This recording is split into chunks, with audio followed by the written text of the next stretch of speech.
मुझे भी पता नहीं क्योंकि हमारा मार्ग नहीं है, शक्ति मार्ग है, कुंडलिनी मार्ग है, तो मुझे क्या पता होगा इस बारे में। तो ये आपने जो महसूस किया है वही अनुभव है। कैसे होता है शायद ही कोई बता पाए, उसकी कोई व्याख्या कोई कर देगा लेकिन वो गलती होती है। तो कुछ लोग ऐसा कहेंगे कि क्योंकि चित्त एक ही है, आपका और मेरा चित्त एक ही है, सीमाएं नहीं है। क्यों? क्योंकि स्थान नहीं है, समय नहीं है, वो चित्त निर्मित है। तो चित्त स्वयं स्थान रहित है, समय रहित है। तो अगर यहाँ से वहाँ शक्ति भेजना है तो किधर जाना पड़ेगा, क्या करना पड़ेगा, किस समय मिलेगी, ये बातें ही अर्थहीन है। तो पूछना ही अर्थहीन है, क्योंकि जब एक ही है तो कैसे होता है फिर। तो आपको बस जो अपना अवरोध है वो हटा देना है थोड़ी देर के लिए। जब वो कहे इस समय मैं शक्तिपात दूंगा, उतने समय के लिए आपको बैठ जाना है चुपचाप लेने के लिए। और वहाँ पर केवल संकल्प होता है और कुछ नहीं।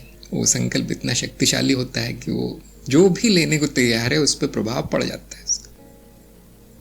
ये केवल शक्तिपात की प्रक्रिया नहीं है, तंत्र में सभी ऐसा ही होता है, सभी कार्य ऐसे ही होते हैं। संकल्प, वो जो रीति रिवाज और जो कर्मकांड जो होते हैं वो इस संकल्प को ठोस करने के लिए होते हैं, संकल्प में शक्ति डालने के लिए होते हैं, उनसे कुछ नहीं होता।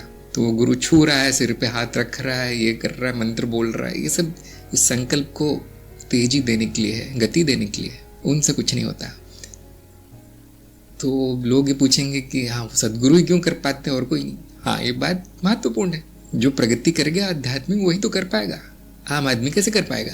तो जब तक हम प्रगति नहीं कर लेंगे उस स्तर तक कि हम शक्तिपात कर पाए, तब तक पता भी नहीं चलेगा कैसे होता है। मैं आपको बता भी दूं तो मनगढ़ंत कहानी लगेगी क्योंकि देखिए अंधे को चांद नहीं बताया जा सकता क्या है।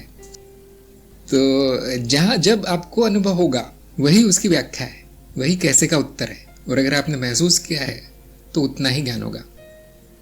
आप प्रगति के मार्ग पर पहले से हैं, आप चिंता छोड़ दीजिए, ये सारे अनुभव होकर रहेंगे। वो ऐसा ही है जो नदी में कूदा है, क्या वो गीला नहीं होगा, भीग जाएगा पूरी तरह से। तो अनुभव की चिंता किसे करनी चाहिए?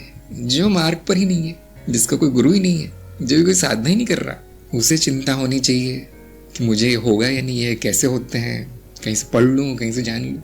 जो नदी में कूदा हुआ है वो क्या उसको क्या चिंता है।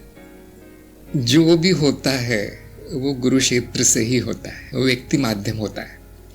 अगर वो बोले भी नहीं तो भी गुरु क्षेत्र ही के द्वारा ही हो रहा है। ये उसको बताना भी कठिन है। तो हाँ, ये जो व्यक्ति नहीं कर सकता, ये आप जानते हैं व्यक्ति तो मिथ्या है, व्यक्ति तो कठपुतली है, पंच महाभूत की बनी हुई पुतली है, वो क्या शक्तिपात करेगी। तो हाँ, गुरु क्षेत्र देवी कृपा। अगर ये कैसे का उत्तर नहीं है, वैसे ये कौन का उत्तर है, लेकिन समझ में तो आ गया होगा आपके। जब भी हमें उत्तर नहीं आता तो हम किसी बड़ी शक्ति का नाम ले लेते हैं देवी का नाम ले लेते हैं, वो करती है। गुरु क्षेत्र का नाम ले लेते हैं, वो करते होंगे, लेकिन वो उत्तर नहीं है। वो जानना नहीं कहेंगे उसे, जानना अनुभव से होगा, ज्ञान आप अनुभव से पाएंगे। सभी लोगों में जिनको भी ज्ञान हुआ है, जिनकी भी थोड़ी बहुत तपस्या है अर्थात साधना है, वो शक्तिपात कर सकते हैं, तो उनके लिए संभव है। ये बात आप लोग क्यों नहीं जानते? क्योंकि वो शक्ति इतनी कम है, इतनी छोटी सी है कि आपको भी दिखाई नहीं देती। सामने वाले पर प्रभाव पड़ा भी तो कुछ खास नहीं पड़ता। जैसे जैसे आपकी प्रगति होगी, आपके द्वारा जो हो रहा है वो तेज होता जाएगा, उसमें शक्ति आती जाएगी, और फिर आपको बस संकल्प ही करना है। संकल्प का अर्थ है जैसे लेंस सूरज की रोशनी को एक जगह केंद्रित कर देता है, फोकस कर देता है। अब सूखी घास हो या कागज हो, जल उठता है ना, वही रोशनी हर जगह थी, वही धूप हर जगह फैली थी, लेकिन कुछ जलाती नहीं थी, वो तो सुखदाई थी। लेंस लगाते ही वो आग पकड़ लेता है। ये है संकल्प की उपमा, संकल्प का उदाहरण। भले ही उसने आध्यात्मिक प्रगति कर ली हो, लेकिन संकल्प का उपयोग नहीं करना आता उसे, तो वो नहीं कर पाएगा, ये केंद्रित नहीं कर पाएगा किसी व्यक्ति में या शिष्यों में अपने। बहुत से गुरु होते हैं, वो तो जहाँ जाते हैं वहाँ शक्तिपात ही होता है और कुछ नहीं होता, और उनको खुद नहीं पता होता उन्होंने क्या है, किसने क्या है, क्योंकि व्यक्ति नहीं जान सकता ये चीज़ें, व्यक्ति से नहीं होती ये बातें। तो मैं तो अपना अज्ञान ही प्रकट कर सकता हूँ इस बारे में। हाँ, संकल्प हर जगह ज़रूरी है। जब संकल्प को जान लिया जाता है और उसके अपनी इच्छा अनुसार मोड़ना सीख लेते हैं आप, तो आप तांत्रिक कहलाते हैं। तब तंत्र की शुरुआत है। हर कर्म के पीछे संकल्प ही है, चाहे वो सांसारिक ही क्यों ना हो। जब तक आप कोई संकल्प नहीं कर लेते तब तक कर्म नहीं होता, ध्यान दीजिए। ये छोटा रूप है संकल्प का, ऐसे ही बड़े रूप में कर दिया जाए तो चमत्कार होने लगता है, उसी को तंत्र कह दिया जाता है। तो हाँ, मेरा भी संकल्प कार्य कर रहा है। मेरा संकल्प ये है कि सबकी प्रगति हो, सबको ज्ञान मिले।